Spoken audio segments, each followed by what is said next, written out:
Hi, I'm John. This is my show, An American Scheme, where I am proving that Diana Ross is Michael Jackson's actual mother. So I've started to build a Michael Jackson card collection because I'm into sports cards, right?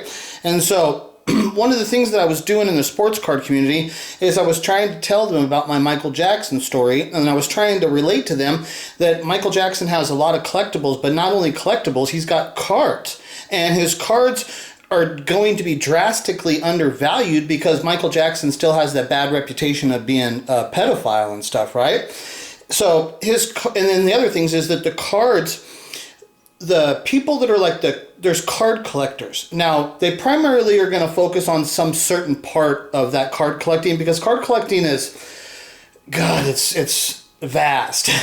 It's vast. There is so much out there. There's so much to learn, the different years, the different sets, you know? Then there's like the different people that you're collecting and all that. I mean, there's a lot of stuff out there.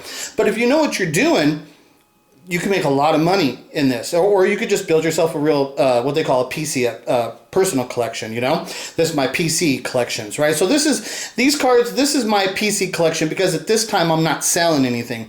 But as you can see, as some of the cards I have, many multiples of the cards, at some point, you know, there's a point there where I'll start selling stuff, right? So I've been trying to get the sports card community to understand that, because a lot of those people are just investors too. There's a lot going on over there. There's so much diversity in the card market and stuff, right?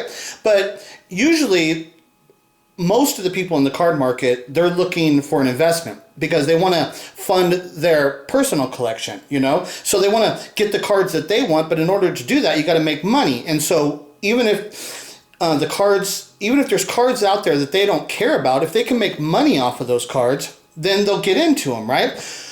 So I've been trying to expose the sports card community to Michael Jackson, the Michael Jackson cards, because I want them to understand, because I'm trying to break my story, right? And so I want them to understand, it's like, just look at how Michael Jackson is right now, the way he's looked upon the world, right? How he's got the pedophile allegations and all the stuff, right?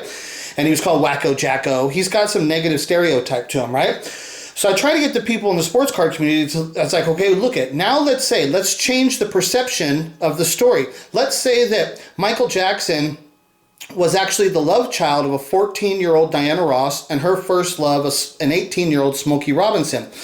And Diana Ross got pregnant exactly at the same time that Smokey Robinson was building Motown Records with Berry Gordy. Okay, so they had to get rid of the kid so that they could build Motown Records, because that was an obstacle, because there's a child now from a 14-year-old girl in the neighborhood, and Berry Gordy's his number one artist that he's trying to promote is Smokey Robinson. That's a conflict. They can't have that. It's a scandal and stuff, right? It could destroy the whole thing. So, like, at that time, there is no Motown. It's before Motown, right? So, like, because even Tamla, which they call, like, the official launching of Motown, they'll say it's, like, January 21st of 1959.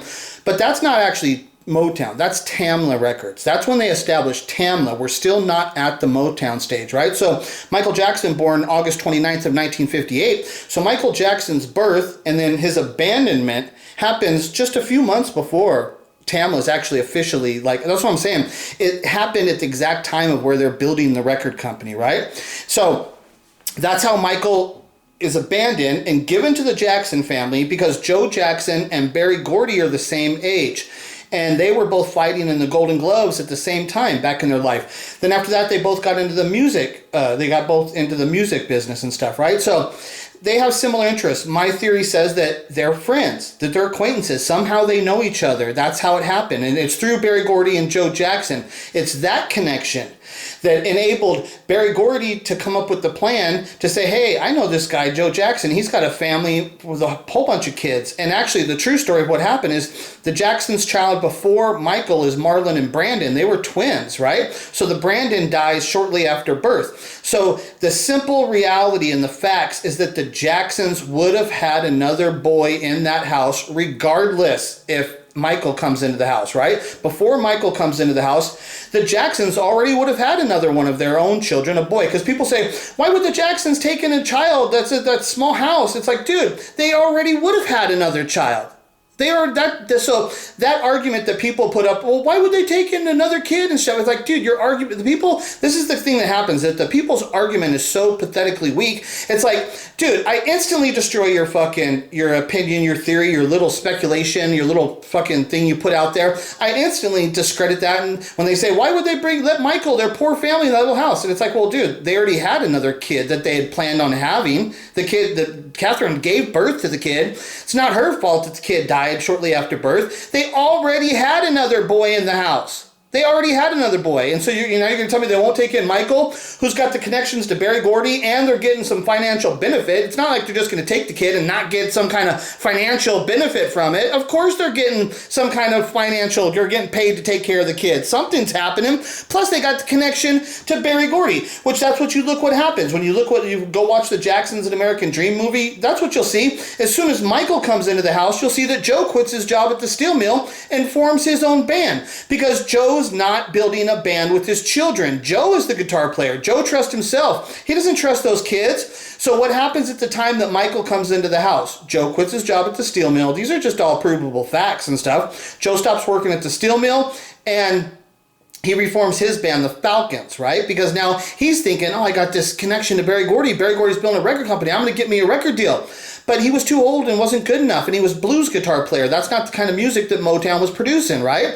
And so that's what I think that happened, is that Berry Gordy told him, no, we're looking for younger style music that's more modern and hip, and we're looking for we're just trying to sell music to younger people, right? So that's what I think Joe Jackson, and that's what gave Joe the idea. Joe said, oh, you're looking for young kids and for younger music? And Joe's like, shit, I got a whole house full of kids. I'll turn them into a band. And that's what he did. And it's still at that time, he doesn't know that Michael's got the talent, right? And so what he's doing, and because you track the timeline of the events of what are happening, you'll see it follows perfectly in the timeline and path of events of what I'm laying down of what actually occurred, right? And so he starts training Tito to play the guitar. That's how it happens. Tito didn't just pick up Joe's guitar and come on. That is the stupidest story. Anybody, and they always tell it, anybody that believes that Tito could have picked up that guitar, Joe's guitar, we're talking about Joe Jackson, that Tito could have picked up Joe Jackson's guitar in that little house and played it, and that Catherine would have allowed it to happen, because that's what she says, that she was like, okay, just be careful. Bullshit. That is so, dude, she would have instantly known, put that fucking guitar away, because if your dad sees what's happened, I'm going to get my ass beat. That's what she would have said. She wouldn't have said, oh, go ahead, play the guitar. Don't worry. Just don't hurt it, because we don't want to upset your father. Hell no. She would have said, dude, if Joe finds out that you even touched that fucking thing, he'll beat my fucking ass. Put that thing away. She's not letting him play the guitar. Plus, it's hard just to, it wouldn't happen that way. What would happen is that, like I said, after Joe was turned down by Berry Gordy and didn't get his record contract, then Joe comes home and starts training his children how to play the guitar himself. He starts training Tito. That's why it's Tito, before the Michael thing happens, that's why it's Tito that starts with the music. It's because it's after Michael was given to them. That's the timeline of events that's actually occurring and stuff, right? So, like I said, I try to get the sports card community to understand. It's like, look, if we change the dynamic of the Michael Jackson story to the true story, because my story's true, it's not made up and shit, right? My story's true. I got the evidence to back it up, and I dare anybody to challenge me, because I will demolish them and shit, right?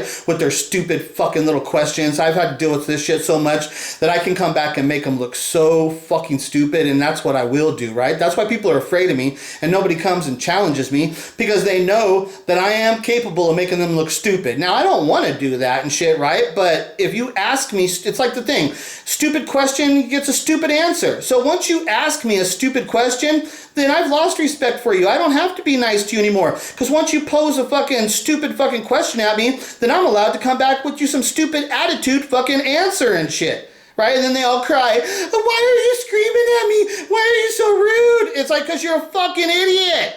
That's why I'm fucking doing it. Right? So, been trying to show the Michael Jackson community, because they didn't understand what's going on, and I don't think they understood what's actually out there in the Michael Jackson card community, right? So, I started buying all this shit, right? I said, you know what? fuck it, because I didn't want to buy the stuff in the beginning because I didn't want people to say, because there's a big thing that they do in the sports card community. There's a big thing they accuse people of being pumpers and dumpers, and they say, oh, you bought all that stuff and now you're pumping it up so that you can dump it at a higher price. You pump it up and dump it. You buy it at a low price. Then you pump it all up to the fan base and the community. You tell the people how great this all is. And then as the cards raise in price because the demand becomes a bigger demand because the people now, there's a lot more people wanting those cards, there starts to be a demand. And then so they raise the price and they dump it on them at a higher price. It's the big pump and dump. Real common thing. So I didn't want to be accused of being a pump and dumper and have my Michael Jackson collection and trying to be telling people, I'm trying to tell you the story, but here, look at my collection. It's like, so I didn't want any of that stuff. But then what happened, it just was so long and nobody was doing it. I said, you know what, fuck it. I'm going to start buying these cards, and because I didn't know the full Michael Jackson card, the collection, the card market of what was for Michael Jackson. I didn't understand all of it. I knew there was a lot out there, but now I know it much better and stuff, right? So I went out and learned.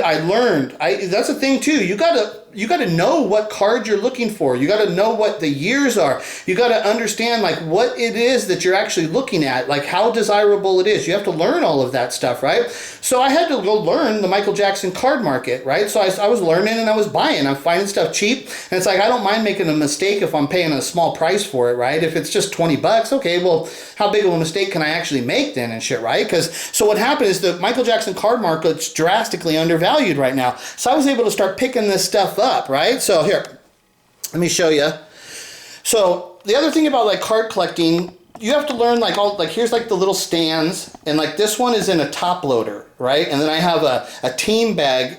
Or first there's a penny sleeve. This is the other thing, you got to learn all the supplies. And see, I can't just run out to the stores all the time. And like when I go to Walmart, that would be like the closest like card shop around. You go to like Walmart and stuff, they got the supplies and stuff, right? But the top loaders, I can't ever get top loaders at fucking Walmart and shit, right? So I've always got to order them off of the internet. Like I just ordered 150 of them today, and it's like one of those things. I have another 150 cards that I want to put in top load. I already have them and shit, right? And so it's like I just ordered another 150 today, and once I get them, I'm instantly gonna load them up. I've already got the cards to put in there. I've got so much shit. It's like, damn, I got a lot of shit, but I want to keep them in the top loaders and preserve them, and because that's the thing, it's like with cards, it's the condition of the card is like paramount. It's like the actual card that it is, but then the condition of that card, right? So what you want is the highest quality. You want the brand of the card. You want the right card, but then you want it in the highest condition, and that's where you get the big value. That's when shit starts to get like crazy. Like for instance, like this card right here. Okay, that's Michael Jackson's rookie card. That's 1969 Victoria Vendetta. Okay, it's a album. It's not a record album. It's like a photo album type of thing that they used to have as their card collectors album, sticker things like that. And they do these in other countries and stuff, right?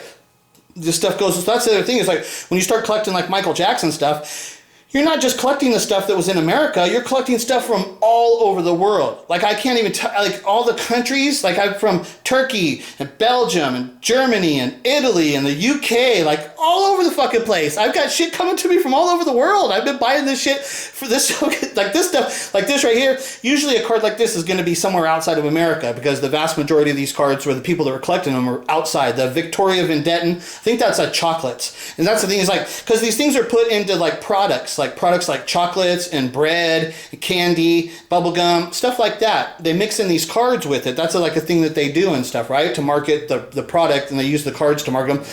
But so this stuff has taken place all over the world and stuff, right? So the card right there that you're looking at, that would be considered Michael Jackson's rookie card. Now in sports, you're always looking for the rookie card. The rookie card is the one that's going to have the biggest value, right? The rookie card is generally going to be the best one. But then if it's somebody that's really special, there's other cards of that person throughout the years that'll be very desirable too. And sometimes they can even be more valuable if there's something really rare, something about it that's special. But so with the Michael Jackson, so first it starts in 1969 with that card right there. Now, that card right there, there's like a grading from like, there is actually a 0 because that could be like just an authentic. They'll just grade it as an authentic card instead of giving it like a 1. So I'll say like the authentic thing kind of is like a 0. But it goes to a 10, right? So that card, if I got it graded, I would be probably lucky to get a 1. Now, it looks like it's in pretty good condition, but in the back it has some damage because it has to be ripped out of that magazine. And that's the way you'll find most of these cards were glued into that album, and then they were removed from the album, so they have damage. They have some paper loss on the back, or there's still some glue stuck there. That's the way they'll be. So they don't grade really high. But if you can find one of these, that card right there, if you were able to find one of those that was never stuck into the album, I've never seen one. It's one of those things. I haven't seen one yet, right? But the price that somebody would put on that, like if you got one of those cards right there, let's say like what they call like the PSA 7, a grade, right? If you could get that Michael Jackson card in like a 7, like it doesn't have to be a 10. A 10 would be, god damn. Like even right now when the market's down, if you had a PSA 10 of that card, god, it would. I can't imagine somebody letting it go for like under $50,000, right? I mean, that's what it would be. That's what I'm talking about, condition. Now, see, like that card right there, like I said, it would grade at probably a 1 if I was lucky, maybe a grade of 1. So in a 1, that card in a 1 grade probably would sell for about $500. Okay, if you had that card in it, that same exact card, this is the thing about when I'm telling you about condition. If you had that exact same card in a 10, even with Michael Jackson's bad reputation, that card would be like $50,000. But once we rebuild Michael Jackson's reputation, and now it turns into that he was abandoned as a child, and we learn his whole real story, how he developed into Peter Pan, how the Peter Pan complex developed and everything. Once we learn his true story, once we find out that his actually family lineage is his parents are Diana Ross and Smokey Robinson, 2 of the most famous people in the world already as it is. Once you find out that that's his real birth parents and stuff, right? And then you're going to find out that he's not a pedophile, that he was damaged because all the things that happened, and that Michael was telling everybody about what happened in his songs, but nobody understood it. So once people understand the real story, Michael Jackson's going to become like the biggest star of all time, of all history, the biggest. He's going to be the biggest one there is out there. And at that time, if you had this card in a 10, this is what I'm saying, if you had that card in a PSA 10, after I fucking rebuild his reputation and turn it into the true story, that card would be $1 million card. And there's people that would be buying it. It's not just that somebody would say this is worth $1 million. There's people that would be paying $1 million for that card, that right there, that card right there, if it was in perfect condition. But that's what I'm talking about, condition. Now, like at that time, this card right here, now this is a raw version. I don't have it graded. And see, this is also, this is what they call, this is a pro mold. They have things, they call them one-touch. They're one-touch card holders. That's the more common name you'll hear for it. So this is a version of the one-touch with the brand name called the pro mold. So that's like kind of more the, people in the card community prefer to use the pro molds. They're because they put the penny sleeve. That's what I say, you got to learn all this the little shit. There's actually a penny sleeve in the pro mold, but the one-touch doesn't use a penny sleeve, right? But the pro molds, you put the card in the penny sleeve, then you put it in the pro mold, which provides more protection. And the pro mold feels good in your hand. It feels like a graded card better. It just has a good feel to it, right? So the people in the card community, they like the pro molds and shit, right? So that's what I'm saying. You got to learn all the stupid little shit: the penny sleeves, the pro molds, the top loaders. There's like all this shit. You got to, the team bags, and you have to get all that stuff. And it's hard for me to get my supplies because I can't get them at Walmart. Like I said, I was just at Walmart today.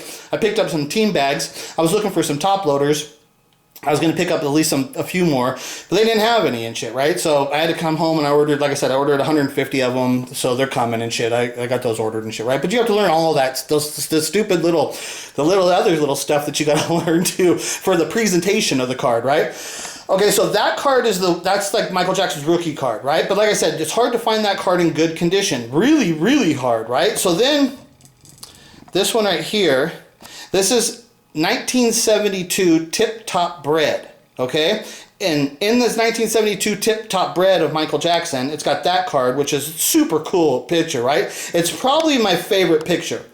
I don't know, but there's the other one. It's these two. These are my two favorite. That picture and then this card here, that one. That's also 72 Tip Top Bread. It's in the same set. It comes from the same set, the 72 Tip Top Bread. And these are rare cards. These are valuable cards. And I got them good deals on them because, like I said, they're in raw condition. They're not graded, so they're going to be much cheaper in raw condition than they are in graded condition and stuff, right? So, but the thing is, when you're talking about rare cards, you just want a copy of it. You just want to get one. And so 72, these are like probably my favorites. Like the 72 Tip Top Bread is that one and that one. Those two are freaking awesome. Those are two of my favorites. Like right now, there's a guy that has some of these for sale. Like I think he's got this one. It's not PSA, it's SGC, because there's other grading companies, right? There's PSA, like this is, okay, so this is PSA with the red and white, okay? So that's a PSA. You see right there it says PSA.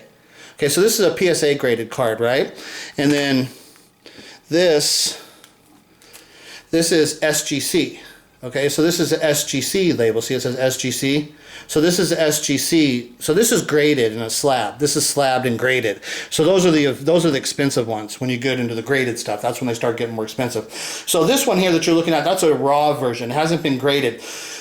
But when you get these cards that become super rare and super collectible, even in the raw condition, then they become very expensive because people know they'll look. Most people can look at a card and give a basic grading on it. You know, they can give a basic evaluation. People that know cards, they can look at it and say, well, there's no major wrinkles. It's got good eye appeal to it. It's centered well. Like the border is centered. The picture's centered well around the border. So it's cut well. The corners aren't all damaged. You can look and see what damage it is, and most people know how to evaluate the cards themselves. But one of the main things, what you're doing with these older vintage cards like this that are rare, it's just eye appeal. Just the eye appeal of the card really is going to hold a lot of the value of what somebody's going to be willing to pay the price. So like when I talk about like eye appeal, that one right there, that picture of Michael Jackson, the young Michael Jackson, that one is... Those are my favorites. Right now, they got Jackson 5 and the same stuff, but I don't want any of the Jackson 5 stuff. I just want the Michael Jackson stuff, right? So then in 1972, they also have a Monty Pop Star, which is super rare to find those ones. There's one out there that's really cool that the guy wants like $1,600. It's raw. Guy wants like $1,600 for it right now, you know. So, and that's the only one I've ever seen. The only reason I even know that the card even exists is because there's one for sale. I've seen it, but he wants like $1,600. So that one is really good too. The 1972 Monty Pop Star card. I've seen that one. It's a really good one. That one is one I don't have. Like if there's one out there that I was be like, I want that one, that would be the one I'd be going after. But there's only, like I said, there's only one I've ever seen, and the guy wants $1,600 for it. So I can't get it and shit, right? So then. Let me show you some of these other cards. So then there's something like this, like, see this here, it says Bravo. So what happens is a lot of times what's cool about this stuff is that I'll look at like that card and I don't know what it is, okay? But if it's like it was under $10 for the card, you know, and I got to pay shipping and stuff like that too. So even with shipping, it was under $10. It's a little sticker. I like the era, the era, you know, like the Thriller era stuff. So the era of where we're in, I like the era of like the Thriller era primarily is where I like Michael Jackson when he's young, but I don't like that he's really part of the Jackson 5, but if I can get the solo Michael Jackson stuff, right? And then I like the Thriller era stuff. That's primarily what I like, but I'll override. I'll take anything from anywhere if it's the right thing, if I actually like it. But so when I see a card like this, I don't know what it is. Right? That's the thing. And you'll see this with some of the people that are the most sophisticated people. They'll see something and they know it's cool, but they don't actually know what it is. And so you buy it. And then after you buy it, and now it's in your head and you start doing more research, and because of that, then you end up finding out what it actually is, right? And so this Bravo is a magazine out of Germany. And see, that's the thing, I'd have to go check. It could be by a different name, but I know it's a magazine in Germany. It might be called Bravo, but they'll put stickers in. They'll put a sheet of stickers inside these Bravo magazines, stickers with all these different stars. And Michael Jackson would frequently be in that sheet of stickers. There would frequently be a Michael Jackson sticker in there, right? So this would be like in the mid-'80s, because that's the other thing is you could track back to the time of when the card was actually printed, because you want the card to be, the picture, you want the photo to be close to the year of when the card was released. You want them to be close. You don't want cards like, you don't want a card of like this to be released like 5 years ago. Let's say it was like in 2015, right? I wouldn't want this card from 2015. Right? I want the card in the 80s. It has to be from the 80s. That's what makes it real and shit, right? That creates all the desirability. So that's what happens. You start learning all this stuff. Like this is from Germany. This card's a German card, right? So this is the kind of stuff. It's like, I didn't know anything about Bravo from Germany. But then when you go look, you'll find that Bravo, you look at the brand and you'll find there's a lot more cool stuff there. So you start searching the Bravo. You start learning about it, right? And that's the kind of stuff that you do through your research and stuff. You have to learn about this stuff. Now this one here is it's a deck of cards, but you could not buy this deck of cards. You couldn't buy it as a deck of cards. You had to buy them in packs, and the packs came with 3 cards and a piece of bubble gum, and the packs are called, it's 1986 Dandy Rockin' Bubble Gum cards, right? So I'll show you the back because I have other ones here. So this is see, it says Dandy Rockin' Bubble Gum. Okay, so that's the back, right? Because I have multiples of that Michael Jackson card. So then there's reasons, like, see, that card's got the King of Hearts. Michael's the King of Hearts in that, which makes it super cool. Then he's got the Beat It. He's got the Beat It outfit, right? So I like the picture from the Beat It, because that's also, Beat It is one of the songs related to the story of what I'm telling you about Michael being the love child of Diana Ross and Smokey Robinson, that Michael made his songs, and Beat It was one of those songs, right? So the image is important because it's important to the song, which is important. And then Michael being the king of pop, and then Michael being all about love, you know, he's all about, you know, the LOVE and the soldiers of love and all the stuff like that. So that the fact that it's the King of Hearts, that makes the card better. Because like if it was the King of Spades, it would not be as good as the King of Hearts. The King of Hearts, that's the right one, right? So that's what I'm saying. There's certain cards, there's certain things, different things of what makes the card desirable for me, right? So the 1986 Dandy Rockin' Bubble, that one I really like with the King of Hearts and shit, right? And then there's something like this, like see this card here? This is a deck of cards. It comes out of this deck right here. Okay, so when you look at the back of the cards, like so, see it's got the Einstein. I'll show you another one. See, this is the actual card. It's just a deck of cards. So the actual back of the card, so when you look at the back of every card, it's got this Einstein, which is super cool. It's the fucking coolest, this is the coolest deck of cards I've ever fucking seen, right? This is Dean Russo. It's a 2012, I believe this was made. So it's after Michael is dead, and it's a picture of him when he was young. But like I'm saying, this overrides it because the card is so freaking cool that it overrides any of the other things that I don't like. I don't like that it's a card printed in 2012 and it has a young image of Michael. I don't like that it was a card produced after Michael was died, but those things can all be overridden if the card itself is just super freaking cool, right? And so it comes out of this pack. You could probably pick up one of these packs for around 20 bucks right now, a sealed one, right? So this is the pack. I don't have all the cards from the pack here, right here, but I'm just showing you, I wanted to show you the pack that it comes from. So it's this Dean Russo, right? It's the coolest pack. This is the coolest deck of cards. There's some other ones that are in there. It's the coolest deck of cards I've ever seen. And so they had a Michael Jackson in there. And now again, he's the hearts. He's the 3 of hearts, right? So Diana, Smokey, and Michael, they're 3 hearts, right? So I like that it's the 3 of hearts. That's cool to me. I actually like that. And then the card brand is the Dean Russo. He's the artist who made these cards, Dean Russo. And so he puts his initials, DR, but that's Diana Ross. So on this card, it has a DR for Diana Ross, which is just like, okay, so this was obviously a card that I super love. I'm going to show you. I've got like over another 20 of them. I ordered them because I'm going to tell you a little bit about that too. So let me show you because I have like multiple. So like, see, here's some more. That's the Michael Jackson, the Dandy Rockin' Bubble. I've got more of them. So this is also in the Dandy Rockin' Bubble, that same set. Diana Ross is also in that set. Okay, so she's also in that set. And so I got, I have so many cards too because I have the complete set, but then I also have separate ones that I've bought separate and shit, right? So, and then there's something like this. This is, let me show you how it sparkles. See how it sparkles like that? Now in sports card, this card is called a white sparkle, but they weren't producing, and the white sparkle is one of the big valuable. They call them parallels. They call them, once you put the colored parallels, because you can have a card, but it could be a different color. But once you put this version, the white sparkle parallel in there, right?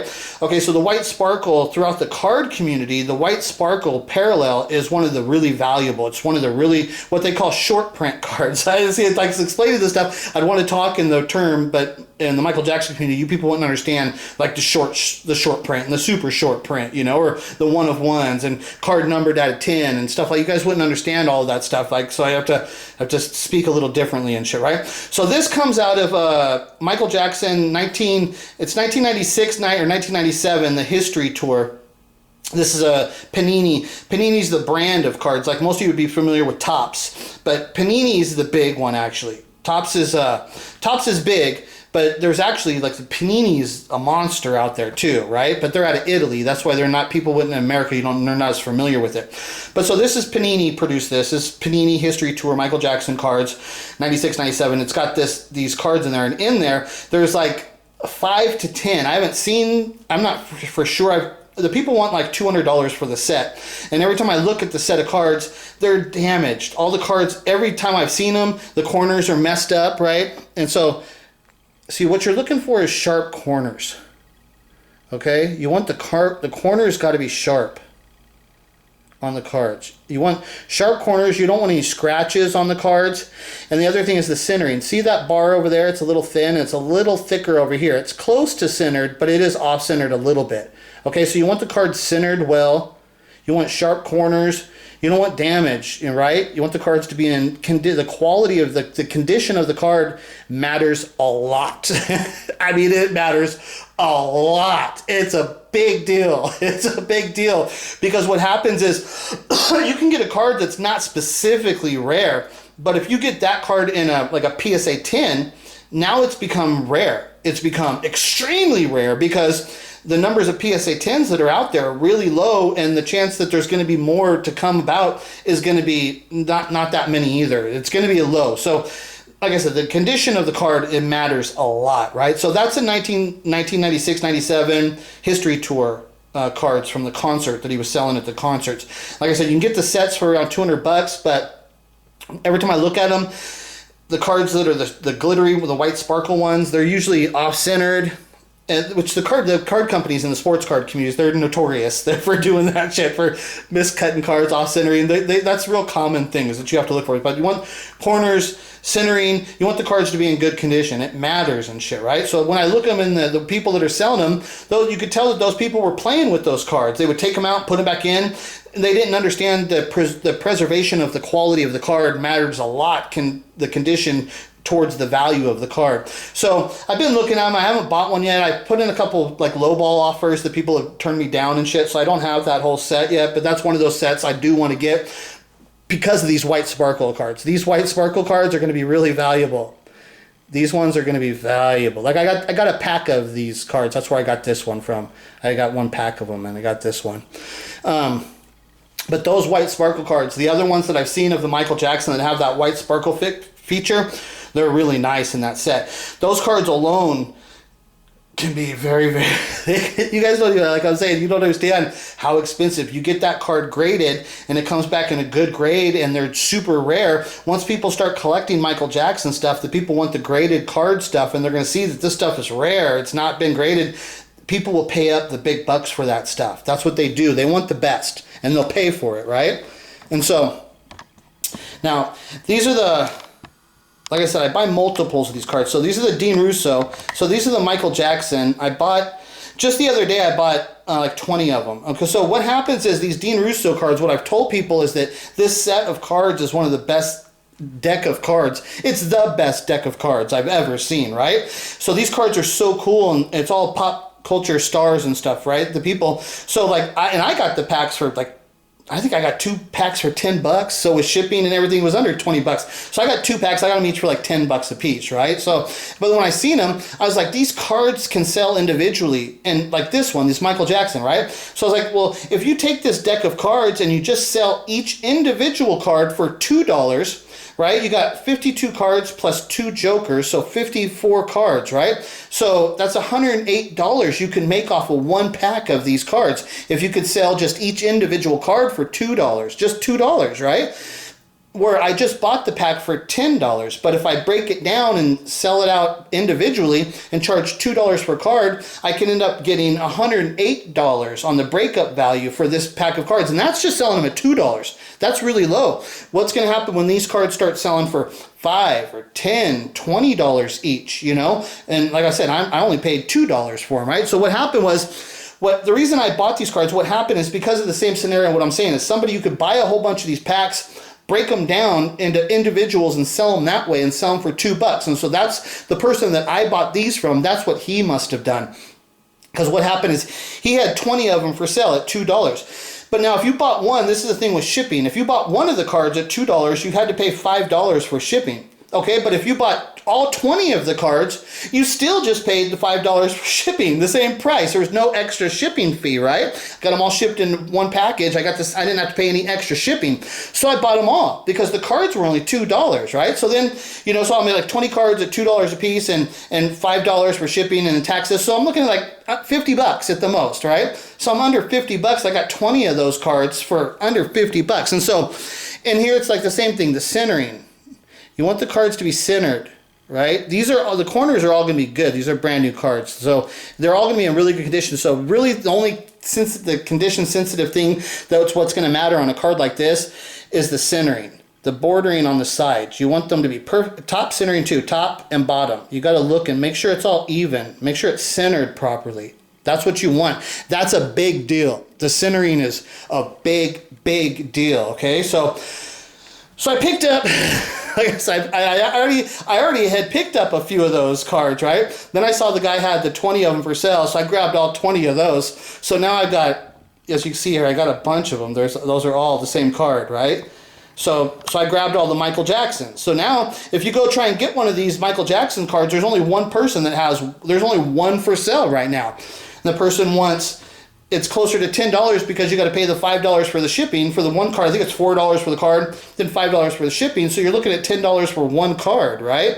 And that's the only one you can get. There isn't any out there. So if you go looking for one, and then there isn't any out there because I bought them all.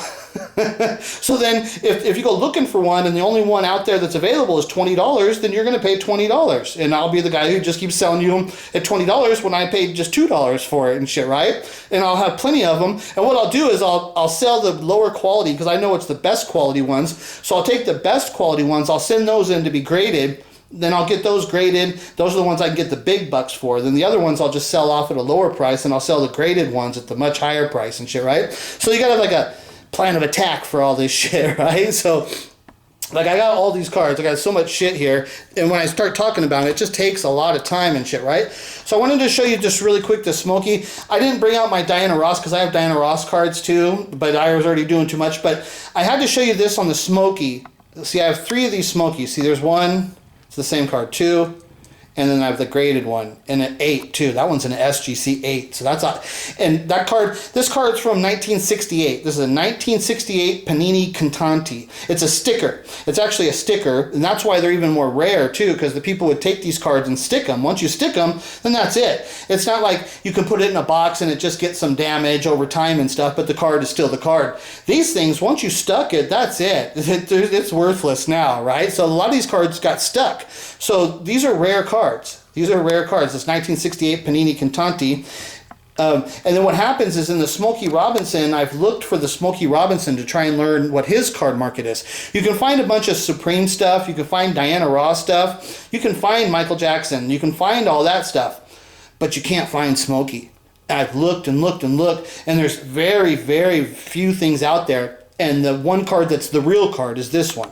Like I said, the actual card, the 1968 Panini Cantanti, that's a good brand, okay? That's a good brand of cards. So you want the card to be a good brand, then you want the card to look good too. You want it to be a good card and shit, right? Then those are the cards that have a lot of value and shit, right? So Smokey, the only really card that he has is this 1968 Panini Cantanti. He doesn't have anything in the 70s and 80s, nothing. He has absolutely no cards. The next card that I can find that you find with him is like 1991 American Bandstand, but that's what they call junk wax, and there was millions and millions of those boxes. So like that card of the Smokey and the American Bandstand, there's probably 1 million of them out there. So they're never going to be worth anything because there's too many of them out there. As soon as one sold for $100, everybody out there, the rest of the 1 million people that have one that saw it sold for $100, they would all put it up for sale too. Then that would instantly drive the price down to $1 if you're lucky. Once they all start trying to, once they flood the market,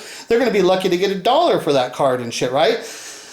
But this card, this one, the 1968 Panini Cantanti, that's not going to happen. Everybody in the world could start going after this card, everybody, but they're not going to have it. So the only way to get it is what's available out there. It's very rare. And the people that have it, they're not just going to give it up. And the people like me who knows the true value of what this card is, every time I see one, I grab it, right? And I get them for cheap. I just picked like this one up. I got it for like 20 bucks. I think the same thing too. This one, and that one's rare, okay? Then this one is in graded condition in an 8. And in an 8 in a card from that's old like this, that's a sticker, that is a high grade. It's probably the highest graded card. There might be one in a PSA that's like an 8 or a 9 that I've seen out there, that's because you can go and check to see what, there might be like one that's like an 8 or a 9 that's higher than this, but you're talking about there's only one, which means that this is one of the highest graded Smokey Robinson cards in existence, which means this can be extremely valuable. I paid $125 for that card, right? For that Smokey Robinson and an SGC 8. I got it, came from Italy. I got it for 125 bucks. I can't even tell you what a deal that was. Okay, but so then there's that one.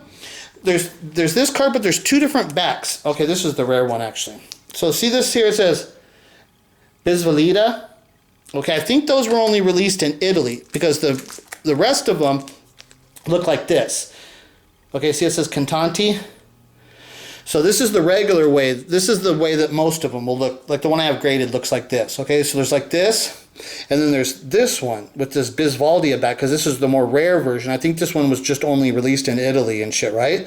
So this one here with the Bisvalida, that's really rare. Like when you go and look, they have you can go check to see the cards that have been graded. And so this one, when you go to the PSA company, they don't have any of these graded. There's none. There's not one of these that's been graded, and this is in good condition. So it would be a good grade too. It's a clean, it's not bad. It has a little bit of stain on the back, but this is the rare version. They've never had one of those graded. There's not one in existence. They don't have one in existence, right? That's what I'm telling you. That card is valuable. when people first of all, Smokey Robinson's already respected as one of the greatest singer-songwriters of all time and shit, right? He's huge. But when they find out that he's Michael Jackson's actual father, and then when people start to go look to collect his cards, what they're going to find out is that he doesn't have any cards. All he's got is these 68 Panini Cantantis. You know how fast these are going to dry up? When people start to go collect these cards, these things are going to instantly vanish. You're never going to see them. And then the only time you're ever going to see them again is when people are selling them for big fucking money. Big dollars too. Like this, the one I just showed you, the Bisvalida back. That thing's super rare. That thing's going to be so fucking valuable. And like, this is the part about my story. I didn't want people to think that I was hyping up my story, so I'm trying to make a profit off of cards, the pump and dump scheme, right? I wanted to make sure that I wasn't going to get labeled as that and shit. And that's why I told everybody to go buy this stuff, but they didn't buy it. Okay, I went and bought it, so then I could show them, this is what I was telling you guys of what's available, right? So that's the Smokey, and like I said, that's the only Smokey card. Like when you look at all the Michael Jackson, there's all kinds of different Michael stuff, right? But not Smokey. That's it. It's that card. That's all there is, and it's a good one. It's a really good set. It's a good year. It's a good picture. Everything about it is great. So like, that's the card that's like, that's the one that's like, that one, it's like every time you see anyone that's in decent condition, you got to get that card. You grab it, right? So then they have stuff like this is I think this was from 1974 is the series it's a Geo Bassett. There it is. Geo Bassett and Company. So these are these cards these people put, like I said, they're in products. The people like food products and stuff. That's where a lot of these cards come from and stuff like that. So, but that card's for like 74, because you'll see that picture. That's a famous picture of Michael that you'll see him use on a lot of other cards later. They'll print that same photo, but they'll print it in like 78 or even like an 87 or something like that. But I don't want those later dates printed from the picture. I want the card from like 74, from when that picture actually originated. I want the card to come from that era too, right? So there's like all that stuff like that. Then this is a set of, it's called the Michael Jackson Super Sticker. Now this is tops, and if you know, in 1984, Michael Jackson has the cards, his Michael Jackson cards in 1984. But that's what I'm saying, those cards are considered junk wax. There's millions of those cards. So the only way to have any of those cards to really be worth value is it has to be like graded a PSA 10. If you have it in a PSA 10, then there is some collectible market for that. Other than that, you just want it raw. You don't want to grade it. It has to be a 10 or nothing, basically, right? But so those cards, there's a lot of them, right? But then this one here, this is a super sticker. You see how big it is compared to that little card? Okay, that's a big sticker. It's a cool sticker, right? And so they had this series right? So there's this one, there's that one. There's 13 cards in the series right here, okay? So these are all big stickers, right? So there's 13 cards in the series. I've got 5 sets of these. I didn't bring all of them out to show you, but like I said, I've got 5 sets, but these pictures, they're super cool. Each one of them is just super cool. They're giant stickers, but you just put them in, like I said, these are the top loaders and they're penny sleeve. So you have a little plastic sleeve in there that you put the sticker in, then you slide that into the top loader that's a harder plastic and it keeps it, so it just like that's all you need. Just put it in a top loader like that with the penny sleeve, it's good to go. Love that one, right? How fucking awesome is that? That is so cool and shit, right? So like I said, there's 13 cards in this set. And so, like I said, I got 5 of these sets. They're all in top loaders. I got 5 of those sets and shit because the super stickers are much more rare. Of the 84 tops, if you want something from 84 tops, these super stickers, what's cool is they're tops, and then they're much more rare because it was a bigger sticker thing. So they're much more limited of a print run than there would be for the cards that was in every grocery store. These were more of a specialty shops would be selling these ones. So then this right here. This is the set. This isn't the whole set. This is just a piece of it, of that 1986 Dandy Rockin' Bubble. So I have the whole set, okay? But I didn't want to show you the whole set, which actually I need some more top loaders. I'm trying to, I need to get more top loaders. So I just wanted to show you some piece just to show you. Like, see, this is the Dandy Rockin' Bubble. Okay, that's that 1986 Dandy Rockin' Bubble. So this is the whole set. So this is like, there's Jokers, this Julian Lennon. There's like an Eddie Murphy Joker card. See, this is from 1986, Eddie Murphy. That's a cool card, you know? That was like Simply Red. There's just, there's Tears for Fears, Mick Jagger and Tina Turner, Dire Straits. Let me see some of the bigger names in this one. Here's Elton John. Right, so this is like, it's a deck of cards, but they're just cool cards. There's Tears for Fears, Kim Wilde, Phil Collins. There's a Madonna. This is an early Madonna card too. That's like close to like what would be one of her rookie cards too. That'd be an early Madonna card, 1986. Okay, so like I was just showing you, that's like, I do have the whole set. So I do have a whole set. I actually have a sealed box of that 1986 Dandy Rockin' Bubble.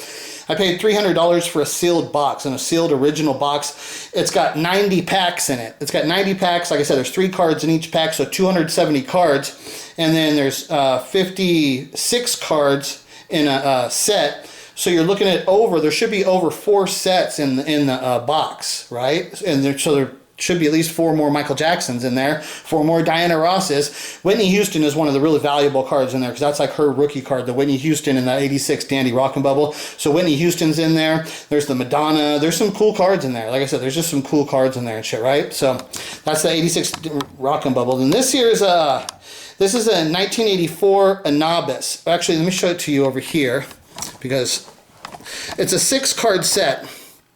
And like a lot of these are stickers too. So that's the 6 cards right there.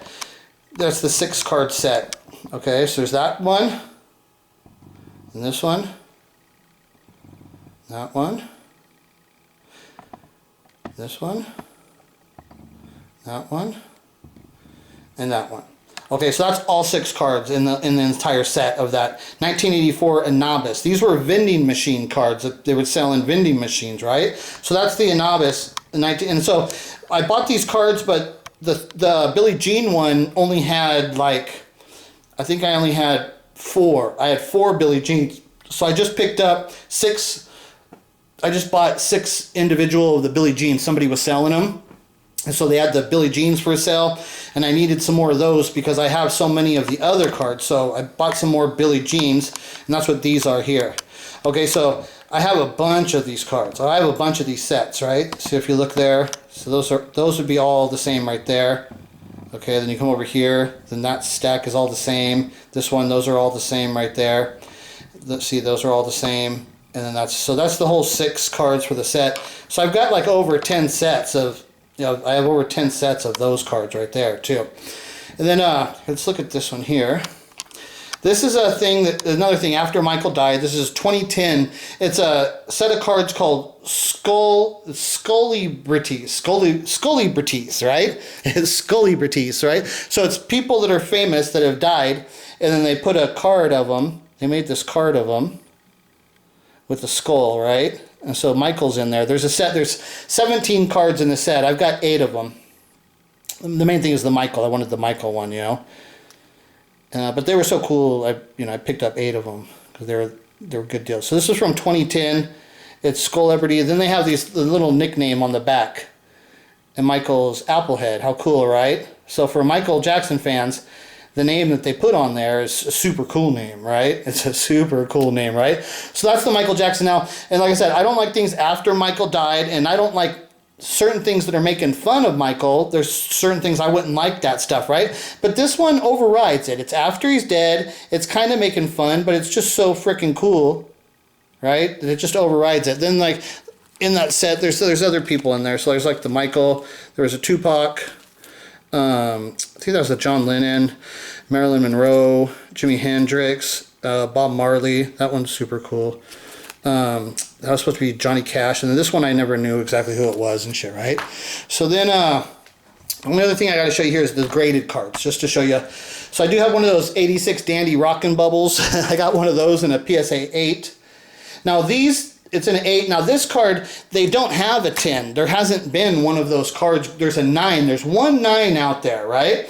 There's one 9, and the 9 is off-centered. It's bad off-centered too. And the guy that's for sale, the guy wants probably like $5 grand for it or something. Like he wants a lot. But it's off-centered. I'd rather have this card that's centered. It's a nice 8 that's centered. I'd rather have this card than the 9, offset or 9, but the 9 is more valuable. But I'd rather have this card, you know, personally, you know. So like, and you can get them graded like that. And then there's something else like this card.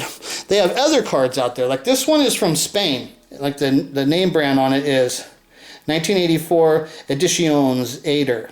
Michael Jackson, super musical. See, and this one's a 6, but when you look at it, it's centered well. It's got sharp corners. It's clean. It's a good card, right? And then, but the thing is, it's from the era. It's from 1984. It's from the right time, and it's a rare card. Like I said, that card comes from like Spain or something. It's a Spanish card company that was making those cards. So there's stuff like that, and you get them in graded condition and shit, right? Oh, there's one other card. Oh, there's actually. So this is a 1985 Panini Smash Hits Collection 85. So that's a real good one. It's got nice centering on it. There's like that card. And then the other thing I had was those stickers. Those Michael Jackson stickers. Which let me see if I can get some of the color on that. Because they all shine and shit. So I got some of these other Michael Jackson stickers. Say all like I love Michael. They're all sparkly and shit, you know. So I got other stuff like that and shit, you know. And I got a bunch of like those stickers. I got like 70 of them and shit, right? I got so many of them and shit, right? So yeah, just want to show you my Michael Jackson collection, show you guys about the Michael Jackson card market, give you an idea of what's going on out there in the card market. What I'm trying to do over in the card community is trying to get